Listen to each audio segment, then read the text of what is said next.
Hey everyone, and welcome to another exciting edition of Cultaholic's 9 Pitches videos. It's only been a week, but for whatever reason, WWE decided to have the next network special just 1 week after SummerSlam.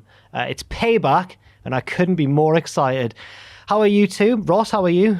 I am absolutely fantastic. I can't wait to see some Payback on Sunday. Maffew, can you wait to see some Payback on Sunday?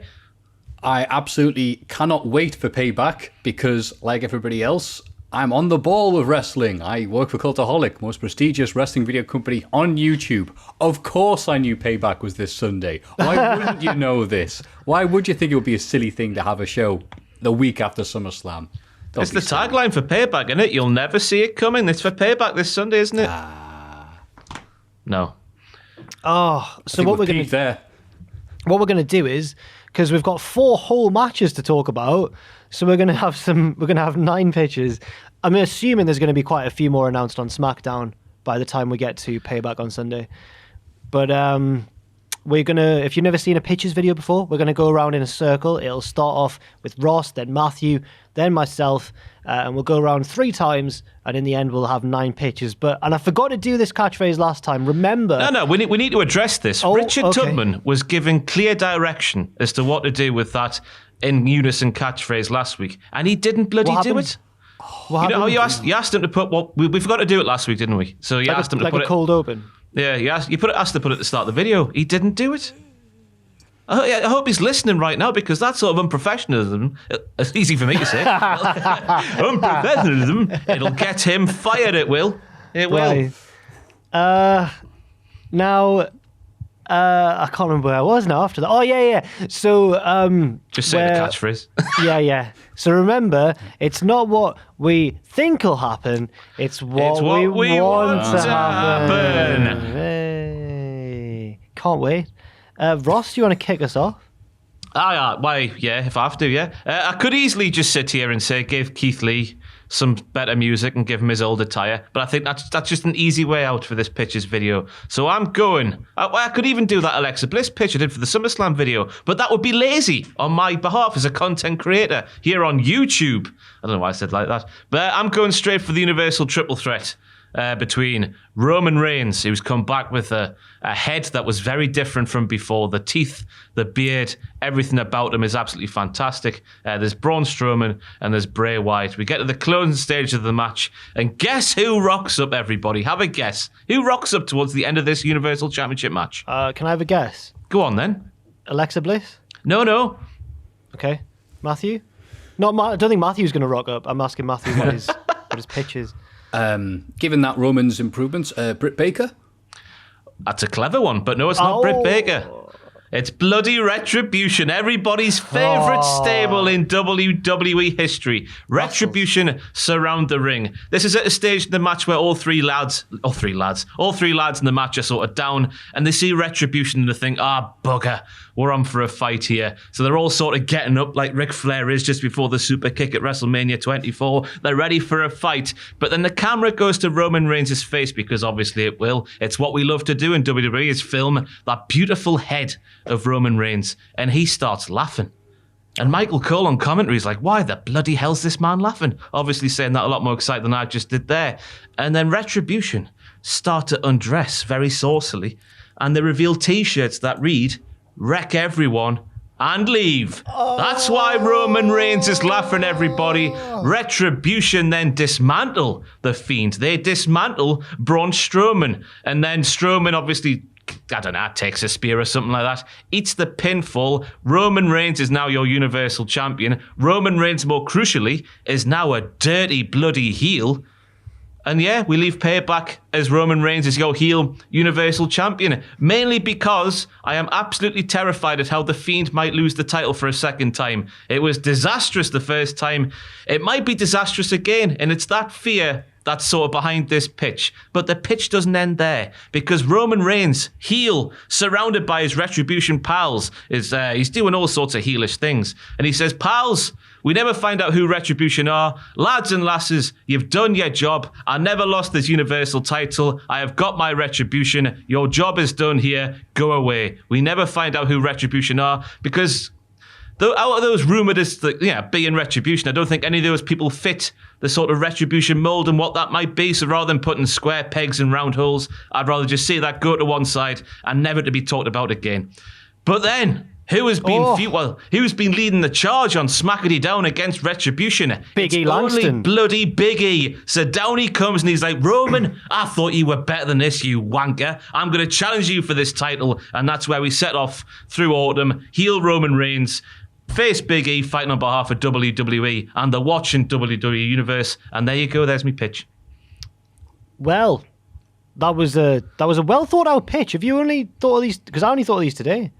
I was meant to do a tier video with Adam this morning, but I took so long thinking about these pitches I couldn't shoot it, so it took me a while to come up with that, so it did. Bloody WWE. It was worth it. It was a good one. I'm going to say yes. It's a big yes from me. I really like it. It steps on the toes of my first pitch, which we'll get to soon. But that's fine. All right. We can all want the same thing. This is what these videos are all about. Obviously, if we're looking at it, in a boring business way, it's probably a bad decision to have heel Roman when he's such a merch shifter and the kids love him. But I don't care about that. It's what I want to happen. And that's what I want to happen, heel Roman Reigns. So it's a yes from me. There you go. Maffew. Thank you.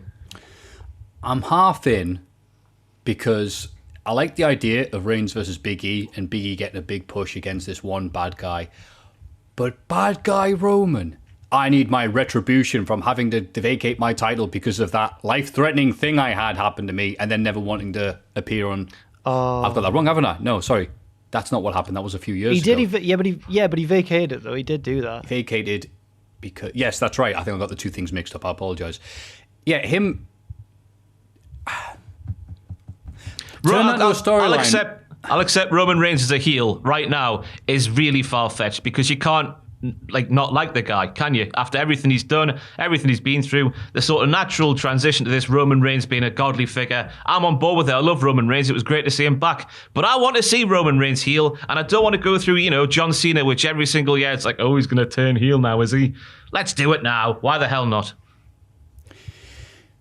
See, justified heels are better than just, I'm Roman Reigns, the baddie. And he's not really, there's nothing for him to warrant having a retribution stable tearing apart WWE A4 paper by A4 paper. We've seen the horrible stuff Retribution have been doing. It does I had to vacate my title because of something completely unrelated to WWE. Now I will have my revenge. It's like, what? Wait, what? No one's to blame for this. So it's like Roman Reigns has turned crazy during COVID and lockdown. I thought of something, Maffew. They gave him a new brain along with new teeth. I thought of something to come back at you. He is angry at Vince McMahon making these lads and lasses come back to work. That's his retribution. Oh, okay. All right. No, I don't like that. No, I don't like that step. Because why does that make him? That's why, to interrupt Jack, and that's why Retribution all come out with masks. Things on so they're safe. But why does that make him a heel? He's doing a nice... Although, to be fair, in WWE's world, that probably is a heelish thing to do. Yeah, fair enough. I'm not advocating for an authority figure against Roman Reigns storyline again. I'm not advocating that for 1 second. Yeah. I'm just making this up on the fly. As I said, this Pitches video is a hard one to come up with, isn't it, this time, lads? Let's be honest. If there's going to be a Pitches video to skip, dear viewer, it's probably this one. No, that's not. It's not. They're 6 minutes into it. They're not going to turn away now. But, Ross, you have turned a half yay into a full yay with that. We've gone from the red cap milk to the blue milk with that beautiful turnaround. Yes, Roman Reigns come out and going, no one should be here. He can have the title belt round his mouth as he's doing this, just to make sure. Like, no one should be on here. And all this, I'm having my retribution against these poor individuals who will never be named or shown, even though one of them's clearly Dijakovic, and all this and stuff. And then having Big E have that one big thing. And also, more importantly, moving away from Braun versus The Fiend is the main thing. Oh, yes, yeah. Ross. Payback is not a big show, but you have delivered as if it was one. Well done. Thank you. Clutching at so many straws. Maffew, have you got any straws to clutch as well? I have, but they are tiny, tiny straws. They would show in Lord of the Rings to demonstrate how big Gandalf was to the Shire. Because, as Ross beautifully said, well, my pitch could be something lazy, like Keith Lee sucks now, why can't I go back to NXT? And Ross can do that because he's professional. My pitch is Keith Lee goes back to being how he is in NXT. WWE plump up the money to CF $0, I think I'll get the name right, They can claim that it's good business and they're saving money. I think we did just see a thing where they had way higher than expected profits. They can probably, cough up the money if they want to. Keith Lee comes out wearing his normal gear, gets those giant shorts, annihilates Randy Orton so hard that the shockwave caused by the destruction of Randy Orton ends up being the canon reason for Cross's injury on NXT. That's how hard he slams Randy Orton down. And then Keith Lee just goes to the mic and goes, Raw never happened, and then leaves. And that is the pitch. How anticlimactic it is after Ross. You should never follow Ross. Once again, it's a big yes from me because I feel bad for Keith Lee because he's been trying to calm people down on social media, hasn't he? He's been saying, don't worry, it's all fine for now. But every time they call up somebody, and I think they can't miss with this guy, like Ricochet or Aleister Black, I think they can't miss with this guy. And they do every time now. And I thought, well, Keith Lee's my last hope. They can't miss with Keith Lee. And then the first episode he rocks up and what was different? He had a vest on, even though part of his whole appeal is how massive he is, and a skirt, and the generic music, and I don't know. Was it you, Maffew, who posted the Uncle Phil thing? Yes. Yeah, that was good. That was a good. This may be the most beautiful song I ever recorded. Here come the oboes. Wick, wick, wick, wick. Love that bit. And then he throws poor DJ Jazzy Jeff out the house. He didn't do anything. I don't know. It's a pretty easy yes for me, just because I'm so frustrated with it, and I wish they'd just let people be how they were on NXT, on the main roster. I don't know, or on the Raw and SmackDown. I don't know why it's so hard, but what do you think, Ross? Yeah, I'm fully on board. I can sort of, now we know the reason for the theme change, I can sort of accept it. But then again, you're asking yourself, did this come out of the blue on Monday morning? Did they not have more time to make him a better theme with a new guy? What's it called?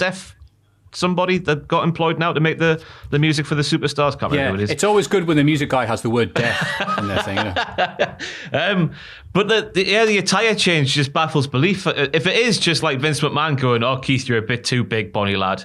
I thought we left that behind in 2008. It's just, it beggars belief, doesn't it? That's Keith Lee's appeal, the fact that he is that big and he can do all the things he can do. It makes him stand out and makes him amazing. So the Keith Lee going back to NXT Keith Lee is what we need to see. And yes, Maffew, I agree with your pitch. As one of our staff said, as Lewis said, one of our writers, he doesn't like his wrestlers to look like underwear models. He likes a bit of beef and he likes a bit of meat on them because he's a big fan of NWA in the 80s and that. So he sees these... Sorry. Go on. The Butcher in AEW. There's your wrestler for you. Bit of a gut on him. Well, he's losing it now. He's losing a lot of weight, to be fair to the Butcher. Bit of a gut. Looks like a man. Looks hard as, The Butcher looks like you need your Butcher looking big. Yeah. You need a Butcher who looks like he eats the meat that he sells to you. Just saying. It's a resounding 2 yeses for Maffew there. Well done. We're already on 2. I'm worried I'm going to ruin it with mine, but I'll try my best. Mine also concerns the main event. I'm assuming it's going to be the main event. The Universal title match, Roman and Fiend and Strowman. And basically what I said when Ross was saying, guess who comes down, is my pitch. So I think that Alexa Bliss should come down and get involved towards the end of the match. And it looks like she's going to forgive Strowman and help him, but she turns on him because he was horrible to her, and she does help the Fiend. Which I think was meant to happen because Alexa was on Twitter recently complaining about not complaining, but agreeing with people who were like, where was Bliss last night? And she was like, yeah, good question. Or someone was like, are you injured? And she was like, no injury here. I think what's happened there is Roman's return was a last minute thing and they've just had to scrap her bit of the show or her turn or whatever it was going to be. So I think now's the time. Look at that mug, Jack. Uh-huh. Boo! Big sports Boo you, Maffew. It's one of those ironic buys, but I want to get some proper trainers, and then they were like, wait, you're still selling these giant mugs? Look, it gets bigger the more you drink from it. Look at it. Sorry, Jack. Alexa Bliss, yes. Bliss turns on Strowman and sides with Fiend, and then we get presumably a feud between the Fiend and Roman. But it's imagine the vicious barbs that will be thrown at Roman Reigns by Alexa Bliss, because she's one of the best promos in WWE, and I think if she was evil, it would be fantastic. And she's got the Fiend backing her up, and maybe she could win the women's belt again. That's what I want. I want the Fiend and Bliss partnership to be an idea again, back on. Thoughts? I think it would spruce up the Fiend, because right now I think his stock has never been lower. His matches have never been worse. As someone who was a huge fan of him a year ago and defended him against people go, no, he's not just a silly undead dude who has crap brawling matches like a little version of Psycho Clown. No, he's great. You understand the dynamics between the Firefly Funhouse. It's amazing. COVID has killed this dude. Not literally, obviously, because he's got a mask on. But just the idea that the dynamics, the emphasis on cinematic matches, it's like a lot of the appeal is gone. Having Alexa Bliss and that thing there, along with Nikki showing up, and she's like, oh, well, I'm not really evil, but Alexa's doing it, so I'll join in. That's good. But I think the craziest thing I like that aspect as well. That's good. And the craziest thing of what you just said, Jack, is the idea that there could be more than one storyline or feud with the women's titles. Oh yeah, sorry, I forgot. That's insane. We've said some ridiculous things in this series, but I think I might have taken it a step too far with that one. Sorry, I might need to cut that out. So I'm going to go with yes. You're fixing it. You're fixing the unfixable. So well done. I almost said you fix it like Jim, but I'd stop myself. No. You fixed it like someone. No. Bloody hell! Here we go. No, fixing it like Bob the Builder. There we go. That's what's he done lately? What has he done lately? Where's he been since about the year 2000? I rang him about this conversion 10 years ago. Ross, what do you think? Yes, I'm fully on board. I was pitching for the SummerSlam video to see the debut of a Twisted Bliss character, because it's a play on her finishing move name, and then she's twisted because she's with Bray. I think it's a dynamic that would work. So yeah, I'm fully on board. Yes, it's 3 yeses in the opening round for all of us. Hooray! I can't hide my sheer enthusiasm for Payback, I know. Ross, it's time for your second pitch, please. I'm going to Keith versus Randy, and this is early in the night before the match is even being thought about. Right at the start of the show, we have Keith Lee with a backstage interview where he's calling Randy Orton a son of a bitch. Because of course he does, because that's what all the WWE people do. They call people sons of bitches. Bitch, you bitch. Bitch.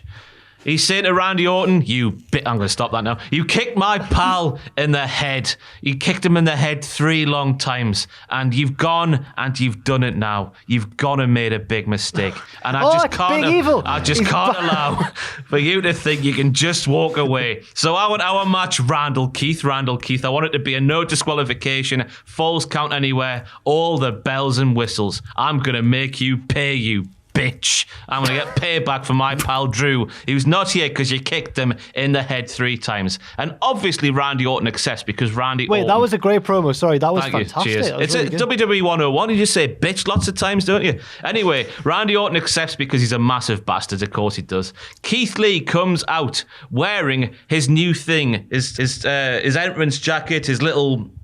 waterproof thing he wears underneath like a scuba diver, his little netball shorts. He comes out like that. He comes out with a crappy theme. We're going, no, man. They haven't changed a thing, even though we've been typing on the internet and saying in these videos, change the thing, WWE. And basically, Keith Lee has lost the plot. He's seen everything. All the fallout online. His little tweets earlier this week going, calm down, everybody. I've got it under control. That's the tip of the iceberg. I don't want to say it's broken Keith Lee, but he's absolutely snapped. He obliterates Randy Orton in this no DQ match on behalf of Daddy Drew McIntyre. Shades of John Cena versus Brock Lesnar 2014. Shades of Brody Lee versus Cody from last weekend. That's devastating from Keith Lee.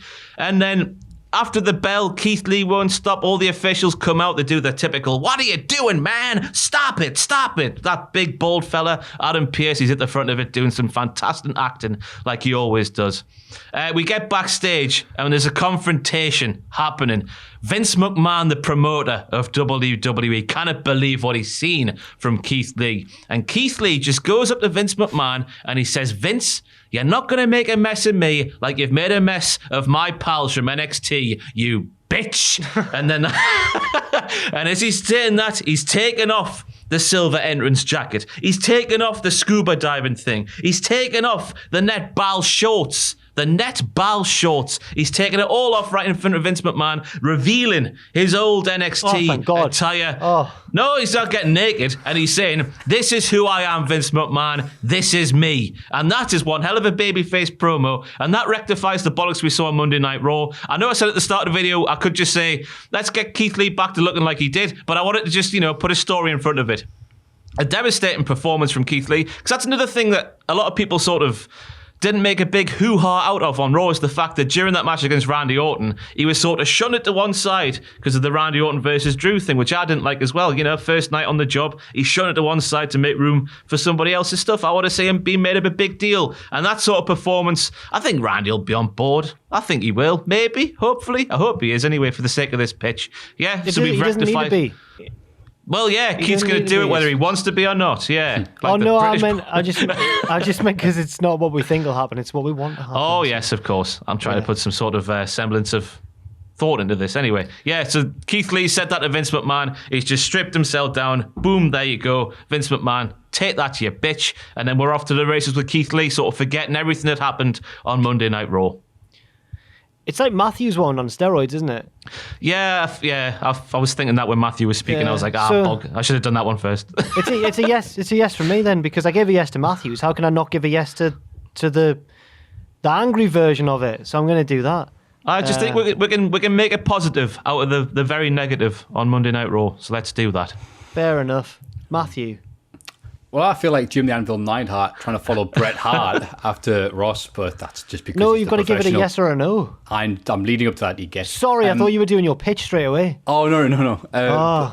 Just saying, yes, fantastic idea, and well done for taking the higher road and not going with your bitch, and not ending it with the payback is a bitch line. That was right there. Oh, that's so good. How have I missed that? Because you do not go the easy pickings. You are the lad who goes for the hardest bramble to pick. That's why you're so good. The tightest bramble. Can you mention him these days? Not tightest bramble. The only, it's a yes, obviously, because it's way better than mine, is it's all great. What a great way to get people invested in Keith Lee, whilst also high-fiving the NXT fans. But the idea that Vince McMahon would let this happen, would let someone yell at him, without Vince McMahon needing to get his revenge in the Vince McMahon versus Keith Lee match to happen at the Thunderdome next week is a little preposterous. That's brilliant. Keith Lee versus Vince McMahon in 2020. Yeah. Oh, no. Way I, as we're saying in Newcastle. I've nothing to add to that, but I'll just give it a thumbs up and say I've never heard you sound more Geordie in any other video you've done, by the way. It's a thing that's happened since lockdown. I just keep doing more and more Geordie every video and alienating 99% of the world that watches us. Baffling. Good. I'm stupid. I think that certain parts of our audience will be used to it a bit, because Maffew says things like take hour and stuff like that. So, Watta. I say that out of spite as well, because my parents tell me off for saying it, because they're from County Durham, don't you know? We say water over here. Aren't you? Yeah, but I lived in Newcastle for 10 years. Why do you say these things? Why do you say hour instead of over? I'm like, Mum, they don't talk the Queen's English at 3 a.m. on Queen Street, all right? That's just how it is. Outside of Rise, people are going, excuse me, do you have a tab?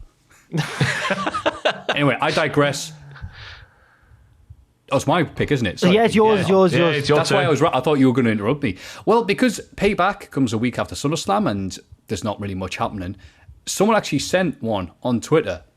This comes courtesy of MFC. MFC. Well, I don't know what it's supposed to stand for. I thought it was Man City. I don't know what the F is. Oh, Manchester Football Club? City? Middlesbrough Football Club. No, I thought it was Oh, well, now you're a Man City fan, pal. _2902 on Twitter, who had this payback pitch, and I thought I'd bring it in and see what you guys thought. And it'd be funny if a guy with a Twitter account just started sending one the way better than anything I could come up with. Payback pitch. Retribution come out for the main event in a spider-like formation to attack the Fiend. And it's revealed they are Eric Rowan's spiders, all grown up with 8 members, in brackets, legs, and 1 leader, body. Rowan is the leader and challenges Fiend to an Eric Rowan's cage match. #WWE, #payback. And there was a tweet underneath that said, feel free to steal this. So I did. Now, the spiders' legs have names, by the way. I don't think they've got... I'll Google this while you answer. What, like this. scientific names, like the anterior? Whatever. No, like Jim. Oh, right. Harry. I don't know what to make. It's all a bit. You know, what was it called? Not Shooting Stars. The other Vic Reeves and Bob Moore. Big Night Out. Big Night In. Big Night Out. Big Night Out. The Action Image Exchange, where they put Sean Connery masks on and just do theatrical dance troupe stuff, and it's rubbish. It's a bit theatrical, isn't it? It's like Be the Spider. So it's a group of people making a spider, or it's spiders with Rowan in the middle. Are they people or spiders? I need to know this. Well, no, they're clearly people, Jack. It's only a metaphor. Sorry. Okay. Well, I think so. Let me adopt this guy's thing. No. Like he's my kid. It's a metaphor because the spiders have 8 legs, so there's 8 members of Retribution. And then Eric Rowan's going to reveal himself as the head and go, Spider! And all the guys are going to go, Spider! And then they're going to attack people, is what this man is saying. Cool. It's a good pitch because it's different. And also, Eric Rowan wants Retribution. Not only from WWE for giving them the sack during Lockdown Mania, but also because they killed his kid. Drew McIntyre killed that baby spider on Raw. God. And he's so mad. He's had to get 8 kids, not really kids, but to come and hang out with him to beat back. The Fiend. He had nothing to do with his kid dying. Well, this is falling apart at the seams. So I'll just go that this man is a great fan. He's probably a big fan of Cultaholic. He's probably watching this. Wait, who's he marking wrestling? out. What? Who's he wrestling? Who's Rowan wrestling? Just the 3 lads in the main event. Just the Fiend. Yeah, that guy who's in his family. That's a Retribution. Right. That was easy fix. It was going to be a solid no from me, but no, don't worry. But he's watching this, so you have to like it, so you don't disappoint him. Yeah, well, that as well. So thank you very much for the pitch. But also, and if there's another week where WWE spring a pay-per-view on us, feel free to send the pitches in and do our work for us, because that would be fantastic. I would appreciate that. But I feel as though the only saving grace that's maybe do like a Bison Trooper middle thumb is the when you said that Eric Rowan wants Retribution, I was like, he does, and he deserves that. So I'm gonna give it a middle thumb. Now you are real Bison Troopers. That's my Zangief impression there. So anyway, Ross. Yeah, I'm all on board just because I want to know what a spider cage match, something. What was it called? A spider cage? Eric Rowan's spider cage? Eric Rowan's cage match. And so the announcers have to say, my God, this Sunday at Payback 2, or whatever, Eric Rowan's cage match is going to be there. And I would like to see that, yeah. And we actually had Eric Rowan in the office a couple of weeks ago doing a punishment with Tom, and he was saying just how much he wants to go back to WWE. So to see him realise that dream, I would like to see that happen. So yes, I'm on board with the pitch. That's right, Ross. I remember he came in and he went, you know what, I'd only go back to WWE if the money's right, and they let me have a match with the Fiend where we're in a cage and there's loads of spiders. And you can hear that interview exclusively on Cultaholic if you think I'm lying. Very soon. I'll be up now. True. I don't know. So it's a big yes for. Well, it's 1.5 yeses for Maffew there. I'll take it. Fair enough. Jack, or not just for yours? Maffew, but for the person who kindly sent that pitch in as well. Thank you very much. My pitch, it's a pitch disguised as a bit of a cheeky plug as well for our Payback coverage, right? Because Maffew, I'll give you an update on what's been going on in the Cultaholic verse recently. Okay, me and Tom drew at SummerSlam in the predictions contest, so we have to have a tiebreaker. The punishment for SummerSlam was that the winner gets custody of the loser, like the custody of Dominic ladder match. So Pacitti lost because he's the worst at predictions and he always loses. He's terrible. So he is definitely going to be the child in this scenario. Now me and Tom need to have a predictions contest at Payback to decide who gets custody of Adam Pacitti. So my pitch is that Pacitti just appears in some match at Payback, because I'll explain why in a second, but what match has got like nothing going for it at the minute? Apollo Crews is one, maybe? Just a straight up title defense? Yeah. I want Adam Pacitti to do a run-in and lay them both out and stand tall. And it's purely because, have you seen the costume, Ross? For what? For the custody of Adam Pacitti video. I have not. What is it? Can you say? The video should be up now, the predictions video, and he appears in the predictions video in the costume. He has bought like a. It's not Baby's bonnet, is it? No, it's not. No, it's funny. It's not as bad as Pacitti that, dust funny. again, is it? No, it's not suit? Pacitti dust again. It's like an Angus Young AC/DC adult-sized school uniform. No. All my fantasies have come true at one point there. But it's like a red, but it's not fully AC/DC because it's a red blazer. But he's paired it with a big lollipop and a and a baseball cap with a helicopter on top, like a propeller on top of it as well. Is he living out the fantasy, actually? I think he might have met someone and they've just asked him to bring some. But so he walked in and just in the most Pacitti way possible, he was like, "Tom, can you set me up, please?" And we just all turned around and he's in this like full schoolboy. But the bit that makes it even funnier is that he's 6'4". Because if he was small, it wouldn't be as funny. But because he's so tall, it just looks so funny. I've got to ask about the shorts, because knowing that man for the last few years, when it comes to summer and he wears shorts, they're always so tight, tight. He's from the south where they wear bloody tight clothes, don't they? Weirdos. Aye, yeah. So are they tight school shorts as well? I was so taken aback. I didn't get a proper look at it, but the video will be up now. So if anyone wants to go and check that predictions video out, he does appear during the intro in his schoolboy attire. It's so good. And then obviously, if I win, what are you complaining about there, Maffew? I said it was so good. And you went, it's a no from me. I love AC/DC, one of my favourite bands of all time. The band I grew up in, listening to heavy metal and rock and classic rock and all that stuff. It doesn't actually look like Angus Young, really. No, they've said it now. It can't be undone. He looks more like a private, like an Eton Angus Young, like a private. Don't say those words. Okay, no. Carry on saying with this, but it's a no. Okay. And I just want him to run in on a match. I want Pacitti somehow to appear at SummerSlam and just not reference at all. At Payback. Sorry, Payback. And just not reference at all the fact that he's in this school uniform, because that's how he walked into the office today. And almost as if like... Wait, no. He walked in the office. No, sorry. Like he got off the bus and no, was there. No, like, no. Right, he walked into our part of the office. So he'd been in the other part. It's not like he'd just walked to work in the schoolboy outfit.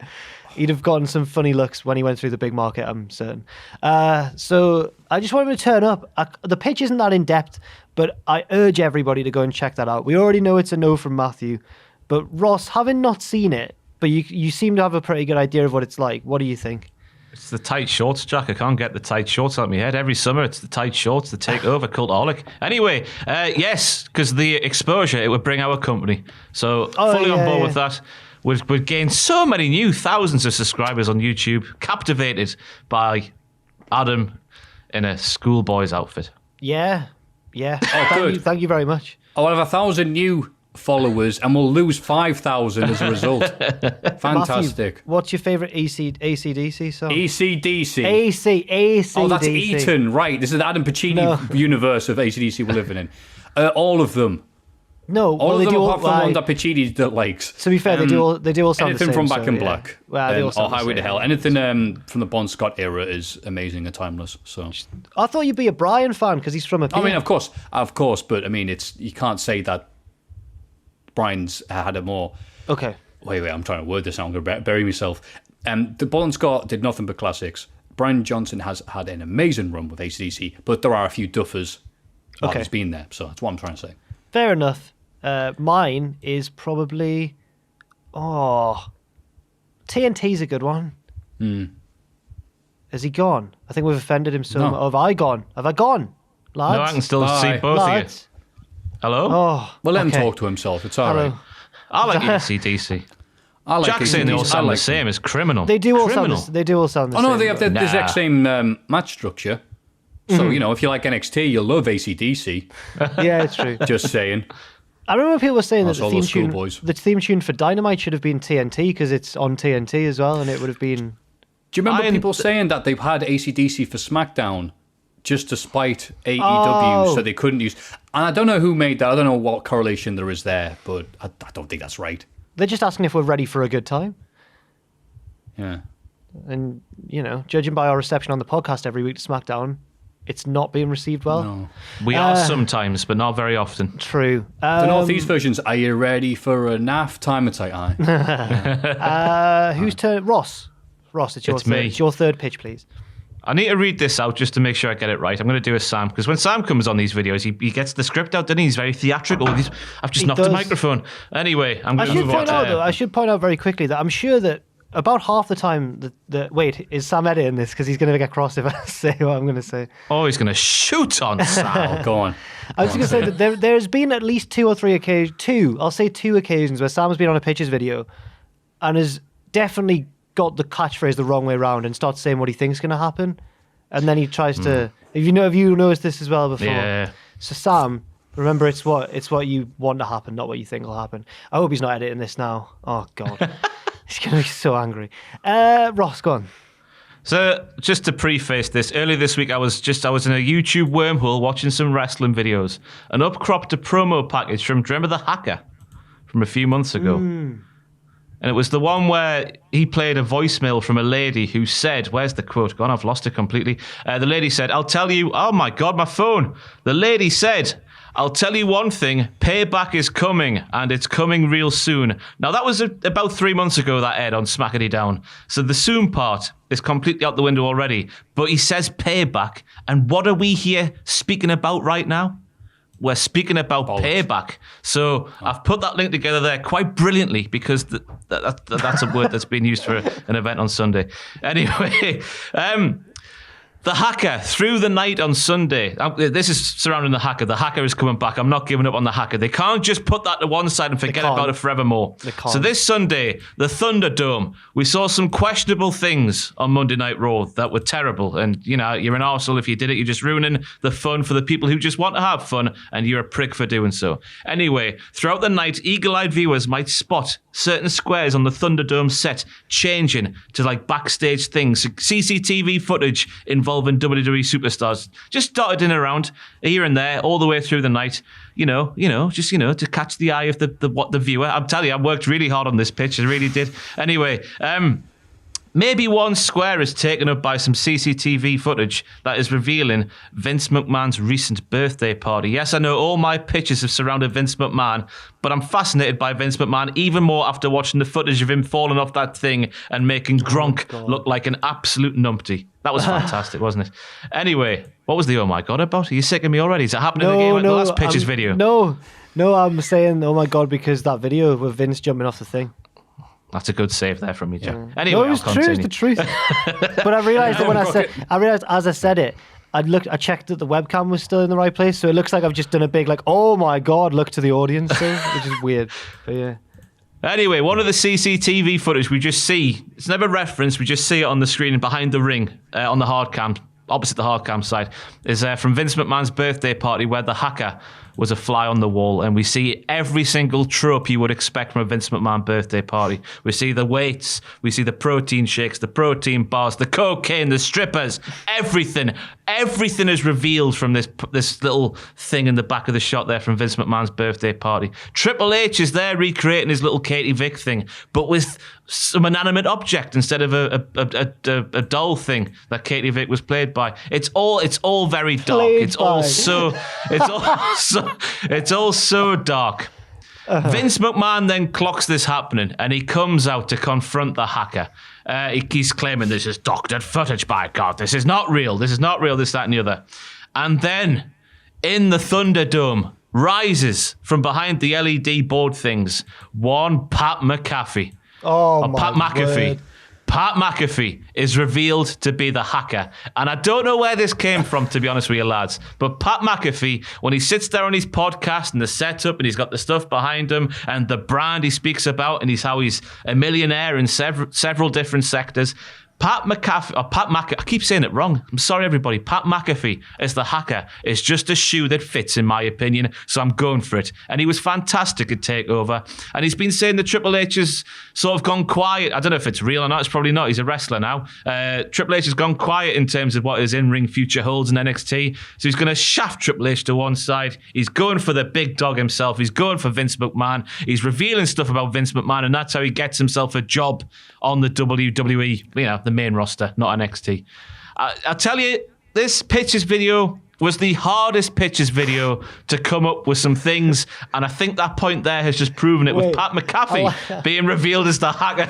I like it at the end of that pitch. you've immediately started giving excuses. Well, you know, lads, it was a hard pitches video. Honest to God, I was up and out of bed and working from home at 8:30 this morning thinking, right, I'll get my podcast notes done, I'll get my pictures done. Then at 11 a.m, me and Adam were going to shoot a tier video. It came to about 10:30. I was like, Adam, I don't think I'm going to make this tier video. I'm sat here trying to think of me pitches. And that's what I came up with. I've got full transparency. It's crap. I don't care if you say no. But we're here to create some content, and that's what we've done. Pat McAfee, after spilling the beans on Vince McMahon's recent birthday party, is the hacker. Yes, for me. You've gone through so much effort. I can't have a heart to say no. It was just such an impassioned you know when like this is the last pitches video ever. You know when we've in fact all three of us have done it. We're all, I think, can be classed as writers. We've all done a bit of writing in our time. You know when you've done a bit of writing, it just comes easy on that day. You're writing your arse off, it's fine. But you know when you've hit writer's block and you've still got to force something through before a deadline and you finish it and it's like you've chiseled something out of rock and you feel like a physical effort. That's how it seemed there, that pitch from you there. Not a one that came naturally, but one that you've really tangled with for some hours now to get it took at least 2 hours to come up with that one pitch. I was sat there racking my brains. Girlfriend was sat in the background watching Drag Race, which wasn't helping things. If you want to concentrate, RuPaul's Drag Race is the last thing you want on television. But what a nightmare today has been anyway. What do you think, Maffew? I once had a job for... What's going on now? I once had a job. Wait a minute. Job interview for Argos, where part of the job interview process was they picked up something out of the now dead catalogue and went, all right, cool. I believe it was a shredder. And they were like, sell this. Sell this shredder to someone who wants a shredder. What the benefits are. And I think the harder the thing was, the more likely they were to hire you. They didn't hire me. Ross doing that speech would not have only got him a job at Argos, they would have made him assistant manager. Because I think it's very likely that Ross went, what am I supposed to write about? I'm a creative writer. There's nothing creative about this pay-per-view. There's sod all going on. What am I going to do? And his last paused Netflix and went, just write down 2 completely separate things and sell them. And Ross, it's a horrible idea, but you did manage, again, low-hanging fruit is not the fruit for you, sir. You managed to have Pat McAfee and the hacker and not do a McAfee antivirus joke. So I'm giving it a thumbs up. Again. Yeah, I'm giving it a thumbs up. But this is you in a nutshell. You are able to sell fridges to Eskimos. It's a crap idea, but I'm giving you a thumbs up anyway. That's me in a nutshell, missing the obvious gag every single time. Yeah. But I'm more shocked that Argos make you do the old WWE promo thing when they're hiring you potentially as a... You know when Renee Young had to cut one on a broom or something many years ago? I'm shocked that Argos do that. This was a while ago, and it was just like, I was like, this shredder can shred anything. It can shred... Now let me tell you something, brother. Hi, I'm Dr. Hendricks here. This shredder can shred your dreams in 3 seconds flat. And I, oh, Christ. So, yes, well done, Ross. Thank you. Let's move on and forget about that pitch forevermore. Maffew. We're spending more effort on Payback, by the way, than the writers of WWE are, even with that lovely thing here, my stolen from Twitter one. Here's my attempt. Retribution has shown wrecking havoc backstage at Payback. You know, and they're doing what Retribution do. They're not carrying our tables. They're putting plastic bottles in the bin rather than the recycling, hurting the environment. And they're on the mildest of rampages. They're on a coma of rampage, if you will, before they go, right, let's head back to town and get a bottle of White Lightning to share amongst us. And they're like, where's the exit to this building? We haven't been here before. And they go through the door that they think is the exit to the arena. Instead, it's actually the one for Raw Underground. They open the big door there, and they're like, we're here, we're gonna... Uh-oh. So Ivar, Ziggler, Ruiz, that one really tall guy, Malcolm Bivens, are there. They all stop what they're doing. They're all about to get it on, and then they all see them, look at each other, and then they charge, they bum rush them, and they tear them apart like Happy Shopper toilet paper. Retribution are never seen again.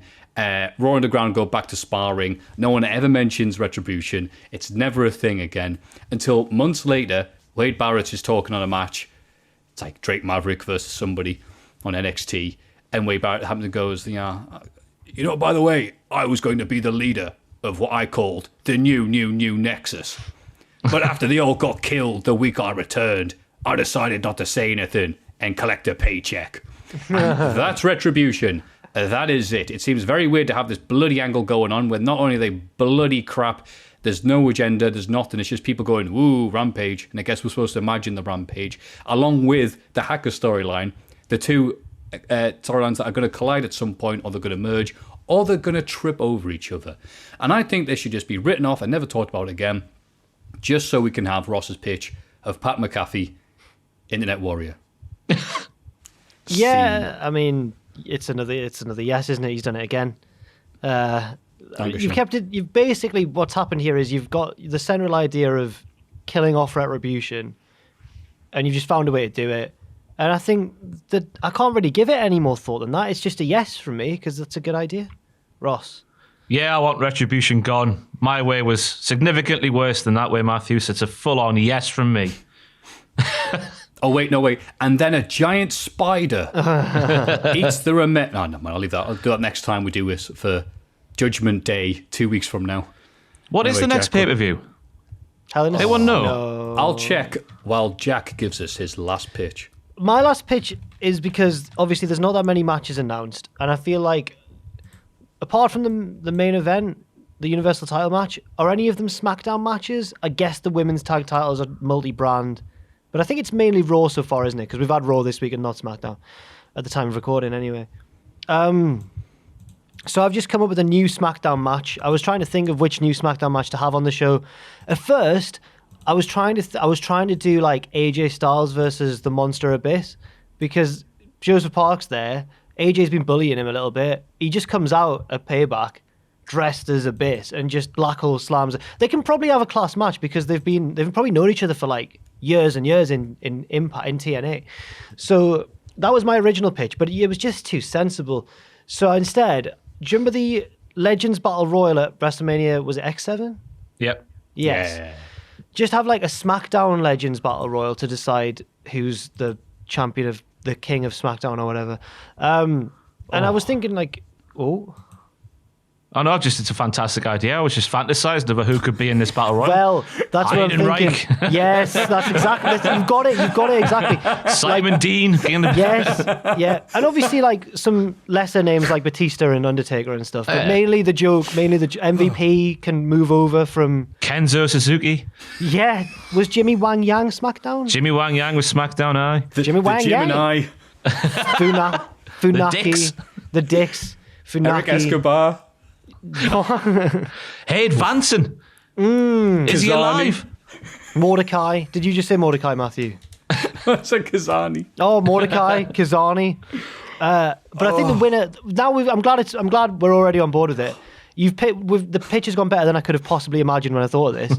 So the ultimate winner has to, of course, because it's for the King of SmackDown, Corbin stands tall at the end. You think Corbin's won, everyone's booing, and here comes from under the ring. You think he's been eliminated. Holla holla, player, Teddy Long eliminates Corbin and is the hero of everyone. Because I love Teddy Long. How does Teddy Long eliminate King Corbin? Little frail old Teddy Long. How does he get big, massive tattooed Baron Corbin over the top rope? He gets distracted by singles run Road Warrior Animal. Yeah.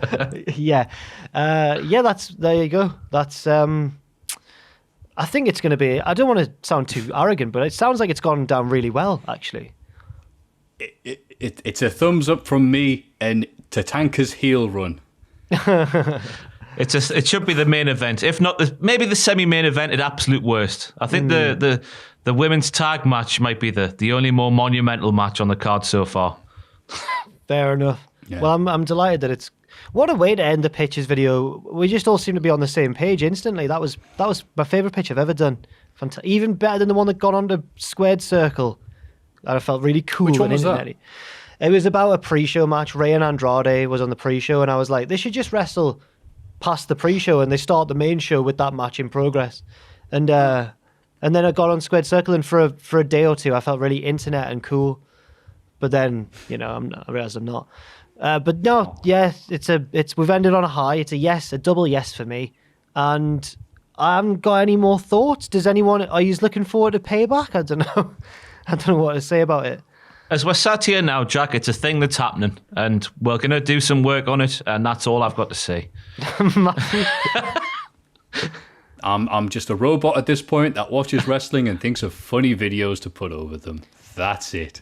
Marvellous. Well, thanks, guys, for joining me in this 9 pitches video. It's been, against all odds, I think it's been all right, considering we had very little to work with. If not for the passion of Ross's pitch about Pat McAfee, that was fantastic. Thank you very much. Everything Ross has done is equal to Jack trying to sell us on the idea of Kerwin White main eventing Payback. And all the Mexicools as well.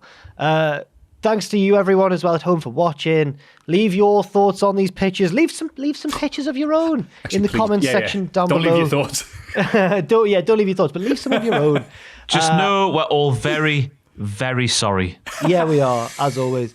And look out for our Payback coverage. Me and Tom are doing a predictions contest for custody of schoolboy Adam Pacitti. The loser has to keep him. Yeah. And there's going to be a live stream as well for Payback on Sunday night, and I think Pacitti's doing that. And also, we'll have like what happened at Ungraded and all that sort of good stuff. And are you doing a WTF for it, Ross? Yes, I am. There'll be a WTF for it as well. Even though it's a bank holiday, look at the dedication of the Cultaholic staff. Even though it's a bank holiday, bloody hell.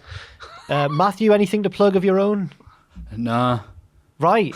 I'm too busy watching wrestling to do anything. Well, thanks very much again once again, everyone. I've came so far without flubbing anything, and now I have. Cheers. See yous later. Bye-bye.